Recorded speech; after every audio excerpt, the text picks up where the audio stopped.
Bueno, siempre nos ayuda a entender el tema de impuestos, que no lo dejamos pasar aquí en este programa, César Living, que está en contacto con nosotros.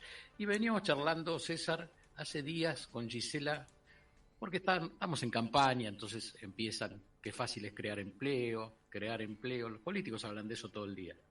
Pero sería bueno que la gente entienda qué es un empleo en blanco, ¿no? Podemos empezar por ahí, si te parece, y es Sí. cuando el empresario tiene que pagar el 931. Mira el número mágico, vayan a Bueno, jugar a la quiniela después. primero un cordial saludo a Gisela y a vos, Santiago, Muy por buenas tardes. convocarme. Buenas tardes. Estamos hablando de un tema que está no solamente en las campañas políticas, sino yo estoy participando en el coloquio IDEA y el tema de hoy fue la creación de empleo. Perfecto. Es una asignatura pendiente la creación de empleo porque la falta de empleo crea pobreza. Entonces, bueno, habrá que buscar qué moviliza la creación de empleo y qué genera una extorsión a la creación de empleo o un boicot a la creación de empleo. Primero hay un aspecto económico. La carga fiscal laboral es altísima. Estamos entre las más altas de América Latina, para un sueldo promedio aproximadamente un 35%, pero es bastante más si lo medimos específicamente en cada una de las cargas que tiene que pagar empleado y empleador, porque lo importante, Gisela y Santiago, es el sueldo que le llega al bolsillo al empleado, pero que es muy distinto al sueldo que le cuesta al empleador. Vamos a poner los números primero y después damos algunas reflexiones adicionales. Vamos. Para que un empleado tenga un sueldo bruto de 100.000 pesos, el empleado tiene que contribuir con un 11% del sistema integrado previsional, un 3% del Instituto Nacional de Seguridad Social de Jubilados y Pensionados, que es un 3%, y obra social un 3%. Quiere decir que el empleado aporta de ese sueldo un 17%. Muy bien. Bien. A ese 17% habrá que agregar el aporte sindical, ¿sí?, que va a depender de cada sindicato, pero está más o menos entre el 2 y el 3%. Es decir, que estamos mínimamente en un 19%. Eso es lo que va a poner el empleado, César. El empleado. ¿Qué le cuesta al empleador? También el sistema integrado de previsión social, que es un 10,77%, asignación familiar, que es el 4,70%, el Fondo Nacional de Empleo, que es el 0,94%, el Instituto Nacional de Seguridad Social de Jubilados y Pensionados, que es el 1,59%, y de obra social un 6%. Quiere decir que el empleador aporta el 24%. Si sumamos, ¿sí?, 24 más 17 da 41 más el aporte sindical, que estaríamos en un 43,5%. Por ejemplo, comercio tiene un 2% del sindicato de empleados de comercio y un 0,5% de FAECIR. Con lo cual, en un empleado de comercio, el 43,5% del sueldo se lo lleva el Estado, del sueldo bruto, ¿sí? Es un costo muy alto, teniendo en cuenta que cuanto más alto es el costo laboral, más se motiva y se incentiva la informalidad, porque el que está en negro no tiene todas estas contribuciones. Claro. Y un dato relevante, que existe en el mercado laboral más del 40% de empleo informal. Entonces, ¿qué hay que hacer desde este punto de vista? No es la única solución bajar el costo laboral. Si necesitamos crear empleo porque ya antes de la pandemia estábamos debilitados con la creación de empleo, la pandemia con la cuarentena extendida ha generado un desempleo muy peligroso, y eso se ve en los índices de pobreza. Entonces, me parece de que si hay una informalidad superior al 40%, prefiero bajar el costo y le doy dignidad y seguridad social a más gente con menor costo, porque de ese 40% está desprotegido. Ahora, ¿alcanza con esto para crear empleo? No, porque el inversor, el empresario, además de esto, busca seguridad jurídica. Y hoy esa seguridad jurídica no está garantizada, porque en boca de un empresario dice cada empleado es una futura fuente de conflicto por la industria del juicio que existe hoy y que ha fundido, y esto lo digo con mucha claridad, ha fundido a muchas pymes, la industria del juicio. Los reclamos laborales que han sido exponenciales y que no tienen razón de ser en algunos casos el monto que se le pide, y que funde empresas.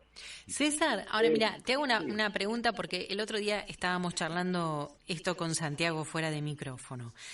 Charlando con algunas personas sobre este tema también me decían, ¿pero es la industria del juicio o es la industria de lo mal que está todo y de todo lo que tiene que pagar un empleador para tener un empleado, que al hacerse trampas para evitar pagar algo, porque no dan los números, porque no cierran de ninguna manera, vos ya sabés que estás tomando a alguien que en un futuro te va a salir caro, porque hay cuestiones como estar en negro, no pagar horas extras y otros puntos que te salen caro al final si hay un juicio de por medio. Si el empleador pudiera pagar todo lo que tiene que pagar, ¿no lo pagaría y dormiría tranquilo? Sí, claro, pero conozco muchos casos donde empleadores pagan todo lo que tienen que pagar. Sí. Pero igual viene un rebote en la industria del juicio. Sí. Que son reclamos casi extorsivos, ¿sí? Con lo cual digo... y la justicia hace lugar a eso. Bueno, la justicia tiene una asignatura pendiente en este punto, ¿sí? Yo creo que toda la justicia tiene una asignatura, y la justicia laboral también, y me hago cargo de lo que digo, porque lo digo por experiencia. Ahora bien, no solamente tenemos la problemática del costo laboral, que es muy alto. Imaginemos que Chile, que está cerca de la Argentina, la cuña fiscal es del 7%. Claro que tiene un sistema de jubilación privada, que no lo tenemos acá, pero desde ese punto es mucho más competitivo el empleador chileno que el empleador argentino. O sea, el chileno paga el 7% sobre el sueldo del empleado, al Estado. Exactamente. Mientras nosotros el 24%, digamos, cualquier empleador aquí el 24%. Sí. El 24 más lo que tiene que pagar el empleado. El empleado, ¿sí? Que estamos en el 43% mínimo, ¿sí? Entre los dos costos. Sí, ahora también contémosle a la gente, César, que aparte de esto, como costo laboral, también está la antigüedad, las vacaciones, todo eso, claro, que también van siendo un peso con el derecho del trabajador, pero un peso para el empresario. Claro, recordemos que a quien le das vacaciones tenés que suplantarlo con una persona que haga su trabajo, por lo tanto hay que pagar esos días de vacaciones, tanto para el trabajador como para la persona que se inserta en ese momento a cubrir esos días. Ahora ¿Algún tipo de licencia también? Muy importante. Hay situaciones coyunturales donde se logra el efecto contrario. El gobierno, para cuidar a los que están empleados, ha generado prohibiciones de salida, por ejemplo, la prohibición de despidos o la doble indemnización. Sí. Esas limitaciones a la salida lo que producen es limitaciones a la entrada. Claro. Porque antes de tomar un empleado, si la puerta no es giratoria, lo que va a hacer el empleador va a decir, bueno, pienso muy bien si tomo o no un empleado, porque después si no anda bien no lo puedo despedir, o si lo tengo que despedir por causa justa, tengo una doble indemnización. Entonces, este es otro de los elementos que inciden negativamente en la creación de empleo. Y otro elemento muy importante es que gran parte de los convenios colectivos de trabajo son antiguos, tienen más de varias décadas y no prevén todos los nuevos empleos que se han ido generando en los últimos años, Claro. básicamente con respecto a la tecnología.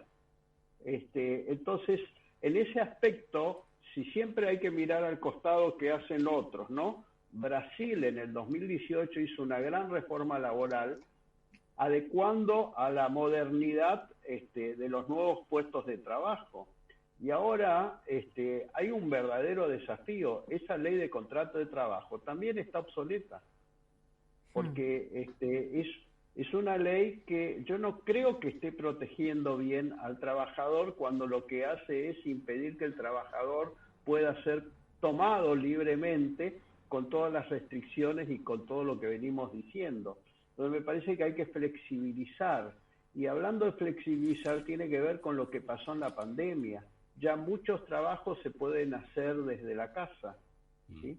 Ahora, la ley del teletrabajo para mí no es buena, porque deja mucho margen de riesgo al empleador con todas las exigencias que pone y con todos los con todas las condiciones que pone para que se pueda contratar a un teletrabajador o trabajador a distancia. Entonces yo creo que hay muchísimo por hacer, pero hay que hacerlo rápido y hay que tomarlo en serio, porque la pobreza viene creciendo. Y la única forma de combatir efectivamente la pobreza es con empleo privado, el empleo productivo, el empleo que da dignidad a los trabajadores y a las personas, el empleo que lleva comida a la casa de cada trabajador y no lleva una limosna ni lleva una dávida, y que fortalece la posibilidad también entre empleo y buena educación, la posibilidad de ascendencia social, que es lo que todo país busca. Una combinación perfecta sería esa. César, vos que participás ahora en IDEA y que te reunís con empresarios y no sé si con sindicalistas, ¿el sindicalismo argentino es una máquina de impedir? Yo diría todo, pero hay una parte del sindicalismo de que en lugar de proteger los intereses del trabajador, impide, ¿sí? Ha habido algunas experiencias buenas y sorprendentes, de convenios específicos nuevos que se hicieron en Vaca Muerta, por ejemplo, ¿sí? Y también creo que ahora en la industria automotriz se han hecho convenios adecuados. Me parece que el camino es que sentar en una mesa, ¿sí?, a los sindicatos, al Estado y también a los empresarios, y de esa mesa tiene que salir más creación de trabajo. Ahora, cada cual debe resignar un poquito, pero con el mismo norte, que es crear trabajo.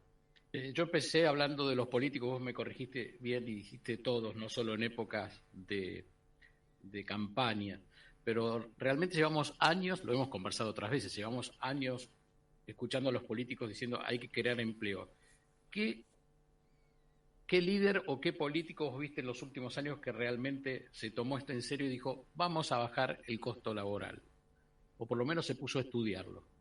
No lo hemos visto los últimos, por lo menos, pongamos 3 gobiernos para atrás, 12 años, nada. Y lo ha hecho un poco Cavallo, con leyes de competitividad que han durado muy poco tiempo y donde permitía tomar las cargas sociales como pago cuenta de impuestos, pero no alcanza con esto. O sea, hay que reformular la ley de contrato de trabajo, hacerla más moderna, contemplar un poco las movilidades laborales, la digitalización, y el costo laboral es un ingrediente muy fuerte que pesa en el bolsillo, no solamente del empresario, sino también del trabajador. Claro. Y bueno, en esta situación, si miramos a los costados, somos el país que más costo laboral tiene en América Latina, cuando el promedio es el 26% de lo que es el costo laboral entre lo que es el sueldo bruto y el sueldo de bolsillo. Claro. Y por el otro lado, estamos con mucha desventaja competitiva si queremos generar divisas exportando, porque este costo laboral incide también en el costo de exportación y esto hace poco competitivo a la Argentina en algunos sectores. Claro. Ahora, César, vos nombraste al principio la cantidad de desocupados. La cantidad de empleados no registrados, ¿no? Dijiste. Más del 40%. Claro, y estamos hablando de una cantidad de personas que no dejan nada, ni empleados ni empleadores, a esa gran caja que resulta, digamos, para cubrir distintos puntos. Entonces, tenemos que mirar en su contexto, porque si bien ahora estamos analizando lo que significa para el empleador, lo que le queda al empleado en el bolsillo, no nos olvidemos de esta porción de gente a la cual no le podemos pedir absolutamente nada y que está fuera del circuito totalmente. Está fuera del circuito y no tiene un respaldo de seguridad social. Claro. ¿Qué vejez le espera a esa gente que no tiene aportes? ¿Sí? Entonces, bueno, esto tiene que ver con que me parece que hay que tomarlo en serio, porque hay que analizar que una mala educación, ¿sí? Con una mala creación de empleo genera pobreza. Y ese combo de educación que ha sido una asignatura pendiente en la pandemia, ¿sí? Mucha gente perdió clases y mucha gente no pudo cumplir con todos los requisitos para aprobar el año, ¿sí? Y el tema entonces educativo con este tema de la falta de creación de empleo, que es falta de creación de oportunidades, es el combo donde va camino a la pobreza. Yo te voy a corregir algo con todo el respeto, me voy a atrever a corregirte algo. Sí, no, la deuda con la educación tiene 30 años. Sí. Porque lo de la pandemia fue un puntito más a todo lo mal que le venimos haciendo a la educación. Hace 30 años que estamos deseducando. Yo coincido, y hay un dato objetivo que muy poca gente lo conoce, que es que el presupuesto de educación no es bajo. El presupuesto de educación por ley es el 6% del PBI.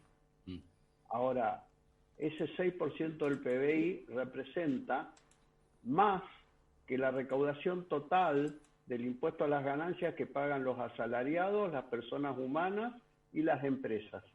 El impuesto a las ganancias, que tantos sacrificios generan la gente y en las empresas, recauda menos del 6% del PBI. Entonces, fijémonos de qué manera se está gastando ese 6%, que no digo que sea mucho, digo de que no es de buena calidad. Seguro. La contraprestación contra ese 6% del presupuesto de educación. Estamos conversando con César Liebing, nos está ayudando a entender la carga fiscal y el problema laboral sobre todo, pero yo te quiero llevar, César, al problema de las empresas que no pueden pagar estas cargas o que, como no tienen crédito, porque en Argentina no existe el crédito, sobre todo para las pymes, ¿qué hacen? Se financian con los impuestos.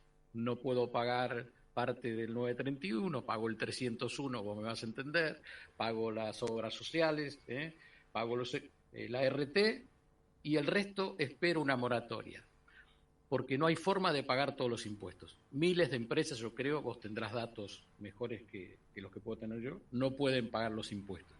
Y llegamos moratoria tras moratoria. Cuando se abren esas moratorias fiscales gigantes como las de hace un año a 10 años, ahí no encontrás realmente el problema de que esas empresas dejaron de pagar los impuestos para seguir abiertas, para seguir estando vivas. De ese dato, ¿el Estado no puede sacar un número concreto? Sí, ahí hay dos situaciones muy importantes. Primero es que se va produciendo un círculo vicioso.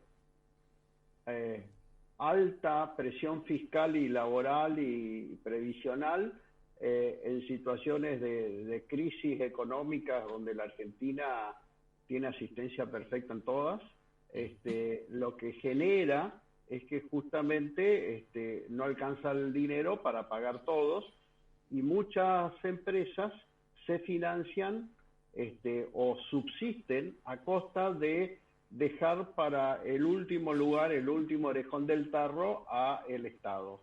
Y el círculo vicioso es que impuestos altos generan esa poca posibilidad o voluntad, porque hay de los dos, algunos no quieren y otros no pueden. ¿Sí? Y dentro de ese círculo vicioso, impuestos altos necesariamente en algún punto genera morosidad y esa morosidad requiere que para que el Estado convierta ese dinero cercano a ser incobrable en cobrable, lo tiene que hacer con una moratoria. Entonces, también forma parte de ese círculo vicioso. ¿Por qué hay tanta moratoria? Porque hay impuestos altos. ¿Por qué hay impuestos altos? Porque hay tanta moratoria. Entonces, es el círculo donde el perro se muerde la cola. Pero tiene que ver con esto, y digo, desde un punto de vista, estas moratorias que pasan a ser un remedio importante para aquellos que no pudieron pagar, pasa a ser también una ventaja competitiva para aquellos que no quisieron pagar. Claro. Y lo que se va logrando a través del tiempo, y esto lo explico en la clase de facultad cuando hablo de la ética de los impuestos, es que contribuyentes cumplidores que venían pagando todos los impuestos se encuentran con amigos que tenían asistencia perfecta en todas las moratorias y asistencia perfecta en las caducidades de moratoria y luego en las reenganches de la moratoria, uno con mucho sacrificio pagó y no pudo cambiar el auto, no pudo viajar de vacaciones, el otro se dieron todos los gustos, y lo que va generando es cuánto tiempo resiste el contribuyente cumplidor en ese ambiente donde el que no pagó ve reducida su deuda y viene la posibilidad de pagar en largo plazo. Entonces, esto va generando una falta de conciencia tributaria. El que pagó todos los impuestos, cada vez que viene una moratoria, se mira al espejo y se insulta. Bueno, como dice aquí César Gisela, es como un círculo vicioso, ¿no? El tema, a ver, como argentino sería ¿quién rompe el círculo? ¿Cómo rompemos el círculo y salimos de esto? De los altos impuestos y de los que no pueden pagar y, como decís, los que se ponen la cola y dicen yo tampoco pago. Y al final el Estado, un Estado inmenso que por tener los impuestos tan altos no recauda y no crea empleo. Sí, yo quiero terminar con optimismo, porque hasta ahora el escenario es muy feo. El optimismo es mirar e imitar a los países que pasaron por lo mismo, hicieron un cambio sustancial en su sistema tributario y previsional y fueron exitosos. Y en los últimos 10 años, más de 20 países trataron de ser competitivos con los impuestos. ¿Qué significa competitivo? Tratar de seducir a los inversores. ¿Cómo se los seduce? Con estabilidad fiscal, sin que cambien los impuestos todos los años. ¿Cómo se los seduce también? Con tasas bajas. Entonces, esas tasas bajas más estabilidad fiscal generan actividad económica y repercute en el mediano plazo en mayor recaudación. Y esa mayor recaudación genera mayor consumo y empieza todo un círculo que ya no es vicioso, sino virtuoso. Y ese círculo virtuoso ha pasado con más de 20 países que lograron esto, claro, con una austeridad del gasto público. César, muchísimas gracias por esta charla y por darnos clases siempre de la situación de los impuestos. La vamos a seguir. Bueno, un gusto hablar con ustedes, que tengan buena jornada. Muchas gracias, César. Este es el comienzo, nada más, de este largo camino que vamos a ir transitando aquí en Vuelo de Regreso, aprendiendo, como lo hacemos siempre.